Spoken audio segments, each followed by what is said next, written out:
My name is Natalie Ramirez. I am 31 years old. Today's date is September 13th, 2015.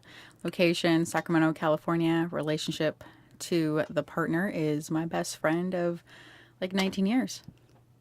19 years. Mm-hmm. My name is Angela Rosas. I'm 31 years old. It is September 13th, 2015, and we're in Sacramento, California. And I guess the conversation has started. Yes. So, Angela, tell me about the first time we met. Okay, I'm pretty sure the first time we met was in our math class, freshman year of high school, and I believe it was the first day of school. Yeah. And we were all in like these quarter tables together, and we had another pretend future friend with us, Crystal, that was there. And I think the only reason you and I started talking was because Crystal was kind of nuts. Yeah, she was. She was in my class earlier that, I think, day. We took like something theater together. Yeah, she was fun. And then there was these really two cute guys, the twins. Yeah, we connected over cute guys and a nuts girl that just was sitting there with us. Mm-hmm. And I think she offered her parents to give us a ride home from school on the first day of school, all these strangers. And we were like, all right, I'll ride in your parents' car. That's not weird at all. No. So Yeah, I remember, yeah, all that. And then, like, high school was, I don't know, a blur. Yeah, I don't know. I remember more post-high school. I remember hanging out, you know, being 21, the guys we've dated, the hearts we've broken, our hearts. our own hearts. Yeah, our own hearts. And all the fun times, you know. You can just go back on Facebook and look at pictures. That always helps. So tell me about how old were we or were you when you first started Chicas? I want to say I was either 25, 26. God, maybe 20, 25, maybe 24 now that I think about the math. Oh, geez. Yeah, I'm trying to get the time frame right. I believe I was already out of college when I created Chicas. And what inspired you to create it? I didn't mean to. Well, it was a meetup. Like, I mean, everyone knows what a meetup is. So I remember I was already out of college. I had graduated in 2007, 2008, something like that. And I went down to Visalia for my first real job out of college. I remember that. Yeah. It was crappy. So I went to visit her once, and it's very interesting. Yeah.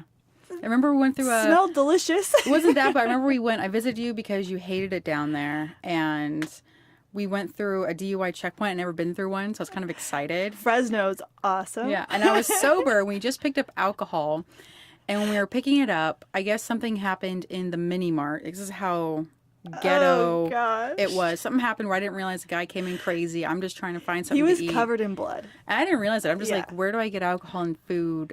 And then it just got weird. And then we got to my car. Actually, I think it was I was using my mom's car at the point because my car was a jalopy. It wouldn't make it down to Fresno. So I used my mom's, and some lady got really close asking for change. And I was like, I'm going to die. They were trying to get into our cars. I thought they were crazy. Die. Yeah. Yeah. I think Lisa had a knife on her or something. Yeah. She was like her protector. Yeah. So then we went through the DUI checkpoint. And the guy was like, have you guys been drinking? I'm like, we're about to start. He didn't find that funny. No, I was like, no, we haven't got there yet, but we'd like to, sir. Yeah, so let us go. So yeah, you were in Visalia. I remember doing that little like internship or job. Yeah. Yeah, it was a job. I was working at, what was it called? The Visalia Times Delta. Some newspaper thing. Yeah, it was a newspaper. So I was their multimedia reporter there. And it was very different from Sacramento life, covering a small farm community and those stories. And I just remember being so depressed being a reporter out there because there was a lot of stories about drugs and gangs and killing and tractors being stolen. And then the happy stories were like cute kitten contests and high school football. That's all we have, man. So it was like this huge, it was just really hard to get through. So I couldn't wait to get back to Sacramento. And then when the opportunity came, I came back here. And I was working for a nonprofit. And it was in the farm worker communities. So we aided California's farm workers. in like job assistance training and getting them placed in different positions that are well paid, better paid than working in the farms, and are more beneficial to families overall.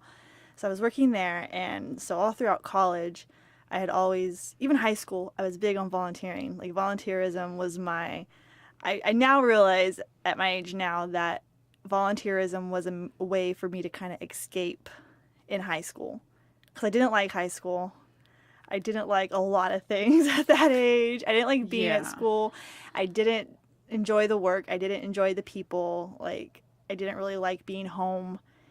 And volunteerism was a thing that got me out in the world in different areas. And I was giving, I was fulfilling passions, I was learning, I was networking, and like volunteering was the one thing I was good at a young age.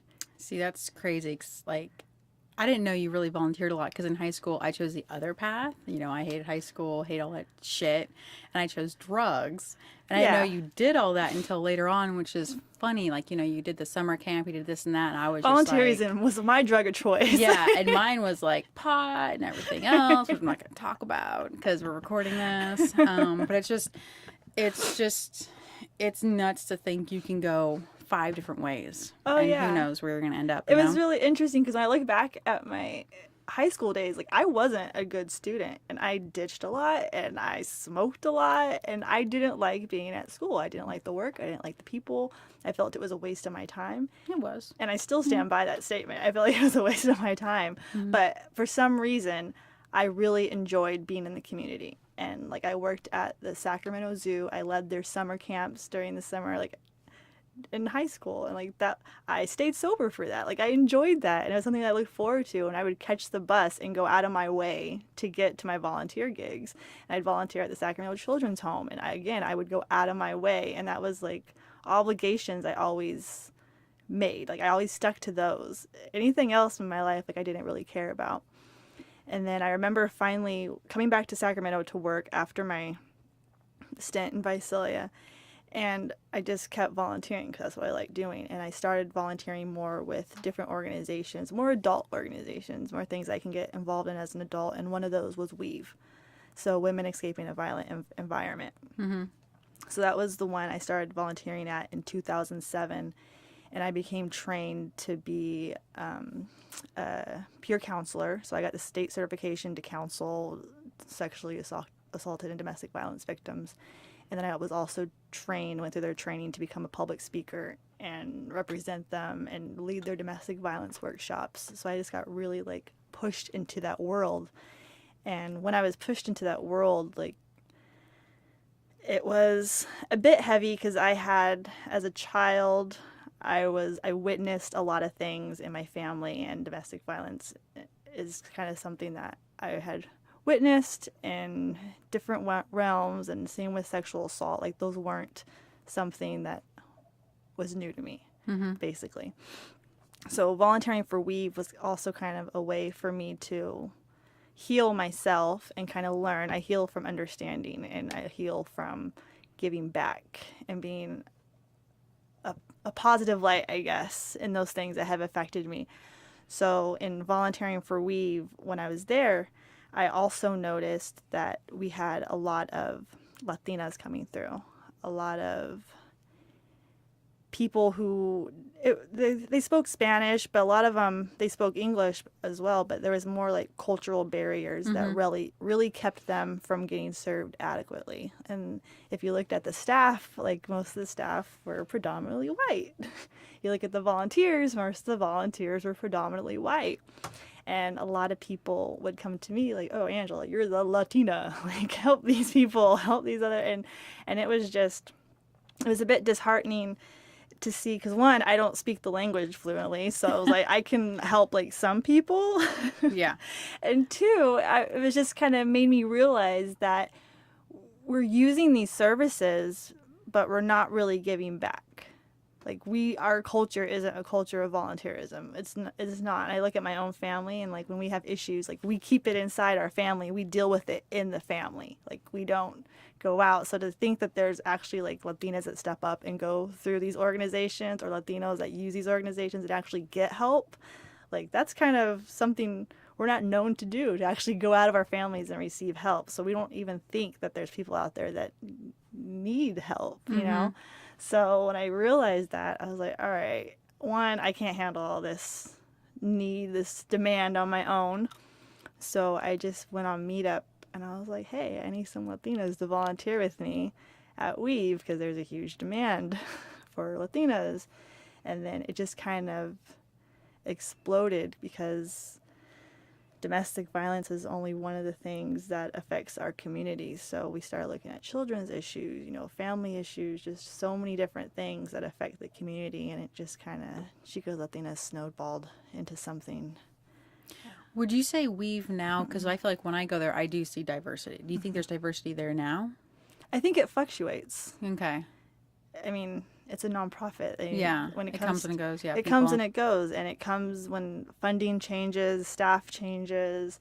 You know, for a while they had grants for human trafficking, and I think when the human trafficking grant came in, like they got a lot more staff, and a lot of it was more diverse. But when that grant fell by the wayside, you know, the staff changes again, and the same with volunteers. Like they're always fluctuating. So with the Meetup, I remember I joined because it was, you know, I'm part Mexican, I guess is what we want to call it. But if you look at me, I'm white because, you know, we all, you know, that's how we base each other is on the color of our skin, I feel, because everyone, you know, they won't know until they know my last name. And like, oh, well, do you speak Spanish? It's like, well, no. Thank you for judging me. That's how I view. Yeah, gracias. Yeah, I can't roll my R's. Yes. It's like I have heartburn, need Tums all the time, but whatever. So I remember I joined because I wanted to find out about my culture because you had a different upbringing where you were, you know, your family was, you know, very, you know, Latino, and mine was just very, like, my dad didn't really hang out with that side of the family at all. Always my mom's side, the white side, all the white things, you know, whatever that may be, or the European, however you want to call it. So I wanted to find out more about it, and that's when I found out, you know, Latinos are very family-oriented. I'm like, that's bullshit. I'm like, you know, mine wasn't. I only knew, like, one of his twin sister in that family. I only knew them, and, you know, now I'm finding out that I think my father's third generation here, so I'd be fourth, or maybe he's second and I'm third. One of those. So I'm still trying to figure out, you know, how we got here, legally, illegally, most likely illegally.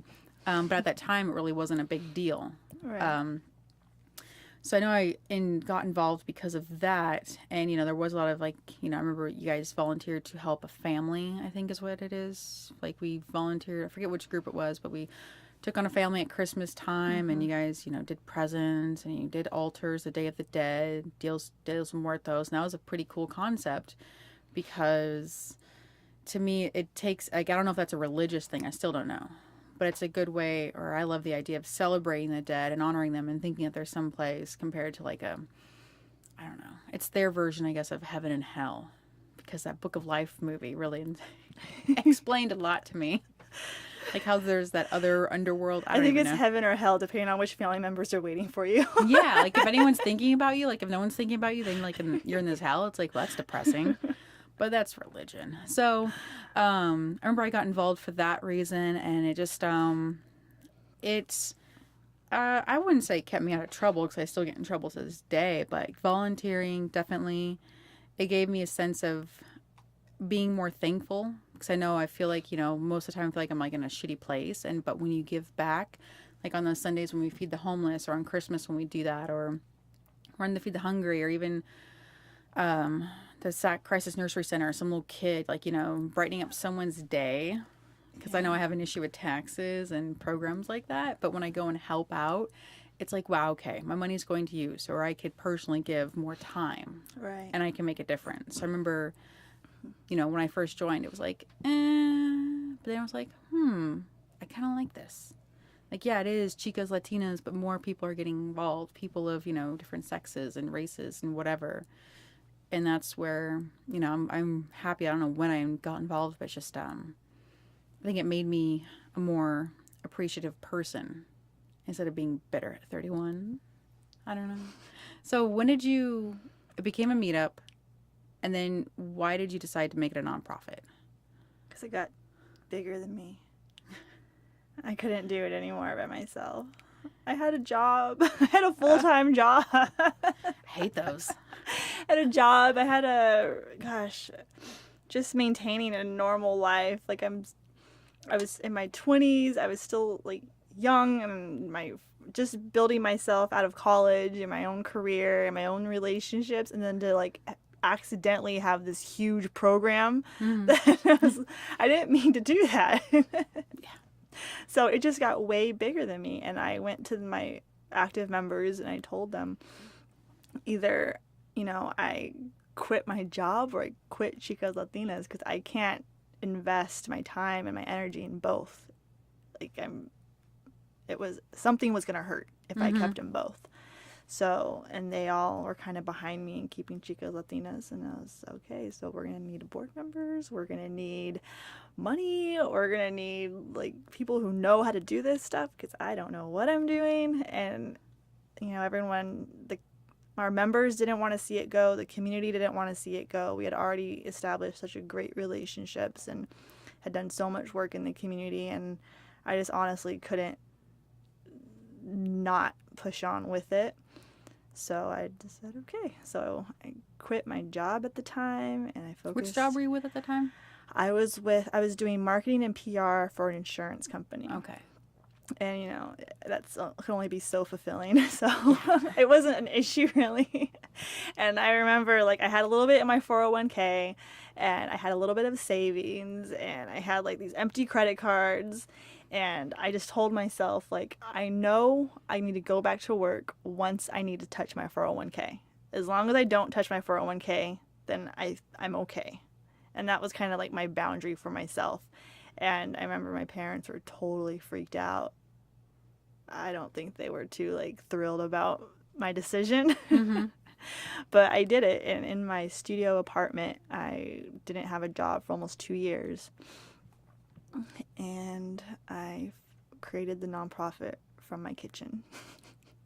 That's actually, yeah. At that time, do you think your parents now are proud of you where you are with the Chicas Latinas, at least? Well, yeah.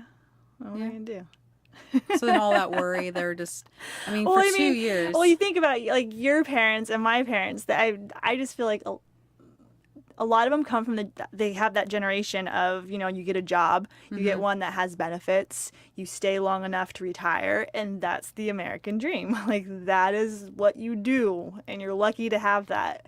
So for me to like leave someplace that had a 401k and health insurance, and they were like, what's wrong with you? Like, so just the idea of taking risks and having a passion and the drive to do something like outside of like that safety net, I think they had a hard time grasping that, and they were scared for me because I'm like this single young female living in a studio apartment, like with these wild dreams, and they're just like, okay, can't you just get a normal job? Can't you just like get married and we'll all be like, whew, like we won't worry about you so much. But it was okay. Like I know they had faith in me, and they know I'm crazy, and I pretty much do whatever I want. So all they had to do was stand back and let me do it. So it took about 2 years for it to become official, or was it just you were just out of work, or not out of work? Because I know you were freelancing right at the time. Yeah, I picked up a few clients here and there just to keep myself above ground, but it was pretty much just writing the bylaws, going step by step. I mean, it's a process. You have it's not just federal, but it's state, and just all the paperwork, and you file this, and then you have 30 days to file this, and then you have 60 days to build this. And then, so it was like this timeline of paperwork I had to complete. And then, then there's the board, and there's just the meetings, and getting everything like together and situated, and everyone on the same page about what was going on. I mean, I don't know what I was thinking. Was there a moment where it all just kind of clicked, and you just like maybe had an aha, or this is going to get pulled off, or just a sense of accomplishment, satisfaction, or just a moment in any of that? No.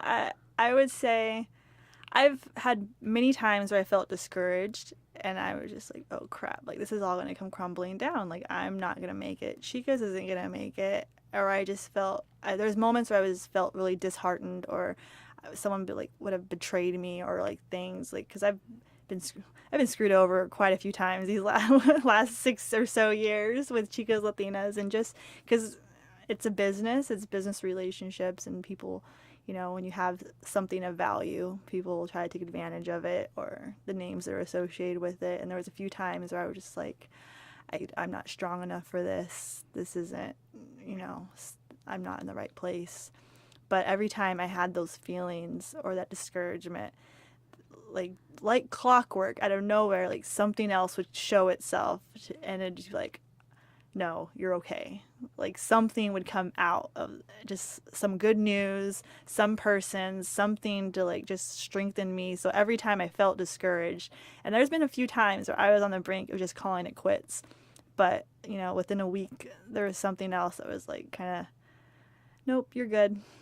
So I'm still waiting for that moment to like walk away. Like, nope, you're ready to walk away now. So I'm still, every time I think I'm going to walk away, I end up not, because there's something that's just kind of continue to push me.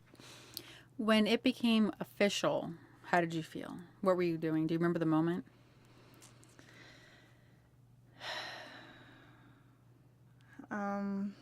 Was it a letter that you received that says, hey, you're a nonprofit? I remember I was working at the law firm. So I'd already returned back to work. I remember I filed the last forms, the last paperwork, and I was looking at my bank account, and I was like, oh man, I'm going to crash and burn like really soon. And it just so happened that I looked at my LinkedIn, and the law firm was like, had been emailing me for like the last 6 months, and I had no idea. And they were trying to get me to work at their firm, doing business development for them. And I had missed all these emails, and I emailed them back, and I was like, hey, do you guys still need someone? And they were like, yeah. So, and it wasn't even an interview process. Like, they took me out for coffee, and they're like, yeah, when can you start? Like, we'll make you a desk here, and like salary, boom, you got it. And it was like, okay. So I just remember like filing the last of the Chicas paperwork, and then all of a sudden, like a couple weeks later, having this job, this awesome job. And I told them, like, you know, I have this organization, and I just finished the nonprofit part of it. So that's going to be taking my time. And, you know, they were like, yeah, we know that's a part of you. We've been stalking you online. We know exactly who you are. So we're okay with working around that. So it was just like, okay, this is amazing. And that was one of those things where, like, I had my doubts, like, how am I going to juggle an actual nonprofit and a job at the same time? But then this job came along, and I was like, okay, so that's how I'm going to juggle it. And it worked out amazingly. And I remember it was like my first few months there at the law firm, and I checked the mail at my apartment, and I just took it all in my bag and took it to work with me, because I just checked my mail at work. And I was going through it. So it was at my job when I opened up the form, and it was just, I don't want to say I was disappointed by the letter, but I thought it was going to have like confetti or something. Music. Something. Like one of those big cards that like plays music when you open, like, da, congratulations, you're no, it was like a little like brochure that said 501c3. I was like, and like this little letter, like, we received it, you've been approved, here's your brochure. So I was like, that's it?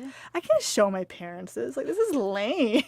Well, I've never seen it. Why is it not framed? Because it's lame, but you get a good frame, you know? I was a little disappointed, but at the same time, you know, I took a selfie with it. Like, that happened.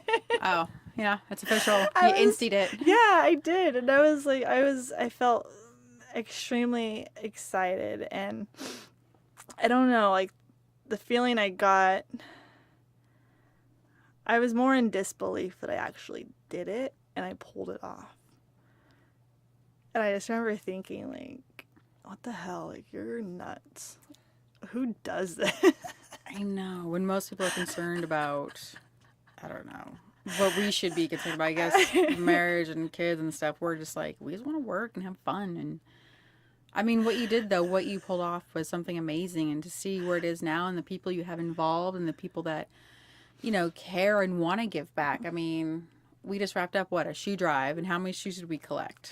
We're not even done collecting, but I know it's over 700. So our goal is 700. I know it's over. We still have, like, money coming, too, and I don't know. Okay. I don't even think the elementary school we sponsored this year has 700 students. Well, they get 2 pairs. Everyone gets 2 pairs. It's like Oprah. See, you're the Oprah. I know you love. You get new shoes. Yeah. You get new. Look I know under you your love chair. Oprah. So it's like, yeah, it's like we are technically less than 3 years old as a nonprofit, correct? I believe it was July 2012 is when it got dated. So our 501c3 status got dated. So we're in 2015. So 2016 is 3 years. Who does math? Who's good at math here? I'm not. Yeah, I think that's about right. Yeah. So it's like, I know in the past 3 years of it being a nonprofit, I know we've done, God, how much have we done? I don't know. We've done 2 shoe drives because we started having these ideas and we just implement them. And like last year, how many shoes did we raise? Over at least 300? Oh, yeah, I think it was closer to 500. 500. So that was last year. And last year we also had... Our bra drive this year, we did 300 bras for homeless women. And last year, I know we had a fundraiser. See, everything to me just gets jumbled with what we did. Like, I have to go back on our meetup and on our Facebook and be like, okay, this is what happened. This is what we did. I feel like we do so much. I can't even keep track of everything we do. Like, sometimes I forget that, like, we help rebuild homes, like, 2 times a year. Like, we do Forgot about that. And that's, like, my favorite thing. And sometimes I forget about that. Or, like the Sacramento Homeless Connect. Like, I love that program. And I won't remember it until it comes around, like, October again, pops up on my calendar. I'm like, oh, yeah, we do that. That's awesome. Sorry, can we go back for just a second? I'm curious, when you were getting it all together and you decided to quit your job, what was your vision for Chicas Latinas? Like, what did you want it to be?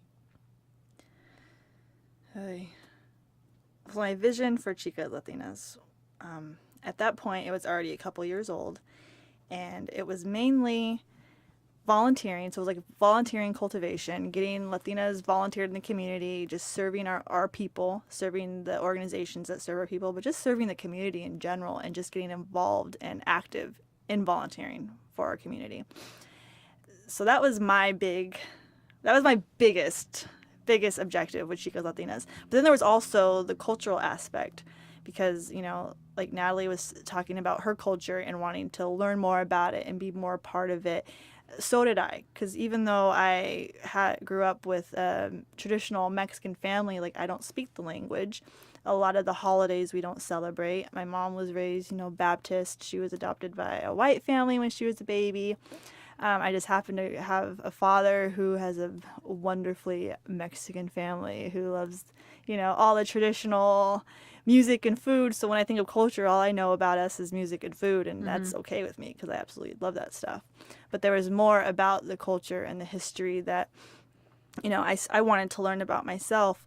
So we kind of tied in culture. Like we serve our people, but also we lift up our people. And I think having pride in culture and understanding and also pride in history is just a really great way to lift up a community.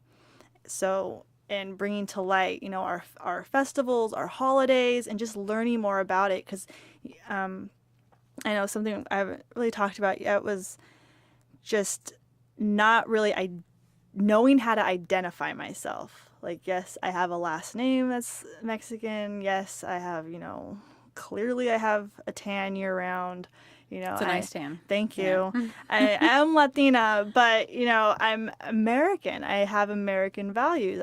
I speak English. So, you know, my mom's side of the family, she grew up in Iowa. Like, she was like the only brown girl in Iowa. So, I mean, our family is a bit different, and my culture was a bit different. I always wanted to learn more and have a way to learn more. And what I discovered in doing Chicas Latinas, and we started volunteering all together, and we started to get to know each other, and there's all these generations of Latinas, and they're not just Mexican, like they're Puerto Rican, they're like Dominican. There's a lot of different, I guess, there's a lot of diversity in Latino culture. Mm-hmm. And depending on what country your family comes from, but also what generation you are here, because there could be someone from Mexico who's the exact same age as me. Her family's from Mexico, but she might be first generation here. Her culture is much different than mine. So I kind of saw that as an opportunity for us to learn together and grow together and kind of keep the culture alive and also share stories and share traditions and kind of keep those wonderful things alive, because I would love to be able to share that if I have children one day, you know, to share, traditions and cultures that I didn't necessarily grow up with, but I still want to be part of, my family. So I kind of use that Chicas Latinas as a way to celebrate culture, give back to the community, and just a safe place for women to come together and do that at. So that was my vision for it. We're going to uplift our community, give to our community. And then also my third leg of it is kind of my sneaky part of it, which I don't like to talk about too much because it's my own agenda. I have my thoughts are that volunteerism is kind of the gateway drug into civic engagement, if you will. So people get involved in their community, they start volunteering, and it's really easy. Volunteering is easy, and it can be fun. You can go to the Sacramento Crisis Nursery Center, play with kids, make cupcakes, but then you realize that this nursery home is a emergency shelter for children max age of 6 who it's basically there to prevent child abuse in the home. Yeah.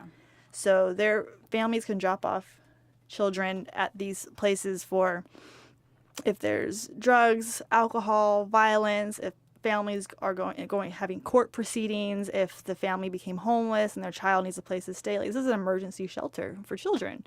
And, it could be fun, but then you realize wow, this is in our community. And then you start seeing the kids that are coming to this, and you go and volunteer with the families, and then you start asking questions. And when you start asking questions about the issues and the needs of a community, you kind of start becoming more aware of the people who are running your community and the legislation and the things that affect different areas in the community and families. And, so volunteering is kind of my way to get people a little more aware. And and it's it's sneaky. Let's get in here and let's get you passionate about something. Let's get you motivated to take action further than just volunteering. So I think civic engagement is a big part of it, and Chicas Latinas is just a really fantastic way to get women empowered and seeing their own power of what they can do in the community by giving back, but also learning and becoming educated and taking steps to go further. And Latinas, they are the leaders in the family, so. Yeah, the women. I'm assuming. The women are, and I definitely do know that is sneaky because I think that's what you wanted me to do, is because I could go on rants and raves about politics. I know you can. Because of where I've worked for the past 7+ years, I'm involved in politics, and during 08, 09, when we had all the budget cutbacks, I would watch the hearings of all these programs that sometimes it's irritating to know we're funding, certain things, but one was Big Five, or not Big Five, but was it Sacramento 5, that funds Sacramento Crisis Nursery Center? I forget the name of it. I remember that being on the chopping block. I think it did get some chopping done to it during the process, and I remember hearing the committee hearings, and they would be hours long about maybe one social program, and everyone affected. And it's okay, yeah, they bring in all these sob stories. Bring in the people that are going to make you cry and not want to cut it. Mm-hmm. But how much money is also wasted on, I don't want to get into that part. But I remember volunteering for the first couple times with Sacramento Crisis Nursery Center. And it's wow.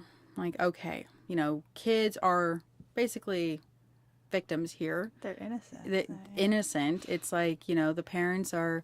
I'm not going to go into that part, but life, shit happens, and they can't control it. They have no say, but this is a safe place for them.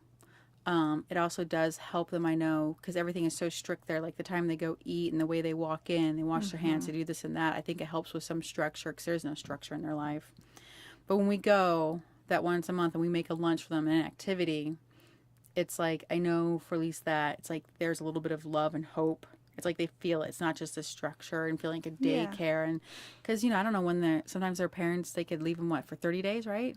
Yeah. I mean, God, imagine that. You're 3, and I don't remember when I was 3, but being 3 and just being left with strangers and these kids that come and go and people that come and go. And realizing that the food they have in this home is all donated, or maybe someone, donated some money and they went out and bought it, but it's all canned macaroni and cheese or canned this and that. SpaghettiOs. There's a lot of SpaghettiOs. And it's so we come in, we make this a healthy burrito, we make it fun, we make it interactive. But afterwards, it's just, they're smiling, they're laughing. And one of our members, Pamela, she's been leading some really great ones where it's the kids just laugh, and it's really great. And it made me realize, I don't like taxes. I don't like all that money being taken out. But I don't, but this is something I like to give back to. It's like if I could, like, when you donate money, it's like I wish I could just donate my taxes only to this or only to these certain. Like I wish I could pick and choose which You ones. itemize your tax I dollars. don't know. Why can't I? That would be I'm gonna run for president and say that. Do it. I'd rather do it to that than other things. But it kind of opened my eyes, made me a little bit less bitter about things here in California. But yeah, and it's definitely, I can understand where you're coming from. It makes people want to get involved. I'd rather take my money when we feed the homeless and go purchase, water and I don't know, prepackaged snacks or whatever, and give that way and be out there early on a Sunday morning, compared to other ways that it happens through the state. And I think that's definitely very sneaky. You're welcome. Yeah. Thanks for making me have a heart. Ugh, I hate you. Well, I don't know if you remember, we had a girl, Sophia. She volunteered with us for a while, and she worked for the sheriff's department.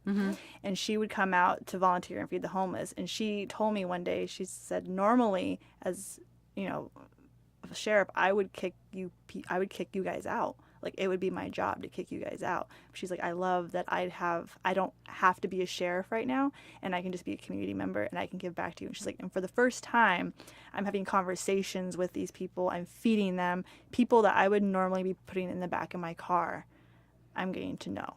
And she just expressed her gratitude for having the opportunity, and it put a face and lives to these, what otherwise are just statistics.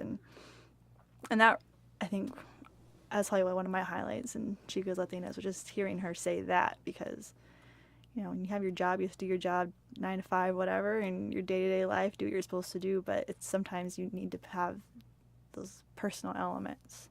Yeah, you have to be out there, I think, to witness. Yes, some people, their life drugs could have led them there, or who knows what, but then I'm there volunteering. I'm like, even if I hit rock bottom, my family's there. It's like, I know I have someone to help me. I'm like, where's their family? How did someone end up here where they have no one to turn to, no one to stay with for a while? How did they burn it's just like, I can't imagine burning all my bridges or not having someone there. Because I've gone through my hard times where my aunt and uncle are like, hey, you are going to come live with us. Yeah. And it never happened, luckily, but it's just like I always had somewhere to maybe go if shit hit rock bottom. So with the Chicas, you've seen it blossom, I know, at least in the past year with, your board members. It was very green. Everyone was very green to it. And, I saw you guys struggle, and that's one reason why I stepped in. And I know some other people have too, and everyone has really shined, at least in this past year, because we had a fundraiser earlier this year, and towards the end of last year, I know a lot of people kind of started coming in and helping. And we already have ideas now for next year's, our big annual fundraiser. So with all this happening, more people coming in and stepping up, and where do you see us, or where do you see the Chicas going, and what do you hope? Like, what do you hope for? Do you want it to be big like Weave? Because Weave's everywhere. I hope we have an office. By the end of the year? We want to have an office? I hope we have a well-paid executive director who knows what they're doing. Oh, is that you? Not me. I got us this far. But if we want to go further, I honestly believe that we need to get someone in there who knows what they're doing as an executive director. Like, I have the passion, I have the vision, but I'm all community, I'm all story, and those are my strengths, and those have always been my strengths. And I just would love for someone to come in and really take it to the next level, because we're fantastic in Sacramento, and I think with the right resources and funding and people, it's a really good idea, and I would love to see it go in other parts of California, and who knows, even further maybe. But I just think there was clearly a void that needed to be filled. I wasn't aware of it at the time, but it was a void, and that's why it just kind of took on a life of its own. It's why it got bigger than I could handle. So I don't think it should, I think it should continue on. I think it should continue on bigger and with the right people and the right money. And Chicas Latinas isn't just about being, a woman and Latina. It's about, everywhere is different in America. And in Sacramento, we are very, the melting pot, I guess, is what you want to call it, because we have certain areas. But it's about people and a community, There are different, like you say, with Latinas, there's, Mexican and, I don't know, What are the other Wait. ones? And it's like, same in the Asian community and every other community, Yeah. like there's different variations, but it's like, you can see everyone using these services, but it's like we need to give back. And it's like communities need to give back, not just to their own community, but to everyone around them, because there is, like you said, it's not like everyone that's coming through like Weave or these programs are all different. And if it's only one person on the other side, how are they really going to connect? How are they going to help each other? Oh yeah. And so in the Asian community, they can get back to the Asian community, but to more, because they can understand, they can connect. Yeah, Maybe and that's like one of the great organizations, My Sister's House. It's Mm-hmm. domestic violence shelter for Asian and Pacific Islanders, and because their culture is very different, and to be housed at an emergency shelter for Mm-hmm. women escaping, violent environments, and because Weave is just all inclusive when it comes to their shelter is. So to have like someone who comes from a traditional Pacific Islander Asian background who eats differently, who, their day-to-day routine is differently, the way they interact with people is different. So to have like a home where they feel safe and comfortable and can be reached, because not a lot of people want to live in this house of women and just different cultures, and they clash. They really do. So in order to really be able to help, like you have to help and understand from a more cultural perspective. And that's our job. We help our own, right? Yeah, it's definitely true. In this last minute, is there any closing words or thoughts that you have about Chicas or giving back or just anything? I want to know why you're still here. Me? Oh, God. I'm still here because I want to see the Chicas thrive. Honestly, I think it's just because of you. If it wasn't you, I wouldn't honestly give a shit. Because of you is why I want it to succeed and go in the right way and not get politics involved. Because of my job, I can see things being corrupted, and I don't want it to be corrupt. I want it to be pure, and I want it to be for good reason. And it makes me feel better about myself, about having my road rage. Makes me feel a little bit better about that sometimes, that I gave to the homeless so I could be a little angry in my car. So you justify your road rage with I give it the do I homeless. justify it? It's, yeah, I want to see this thrive because I care about you. And it's like, I think in order for that to happen, I'm like, I got to join this. I got to be part of it. And it's, yeah.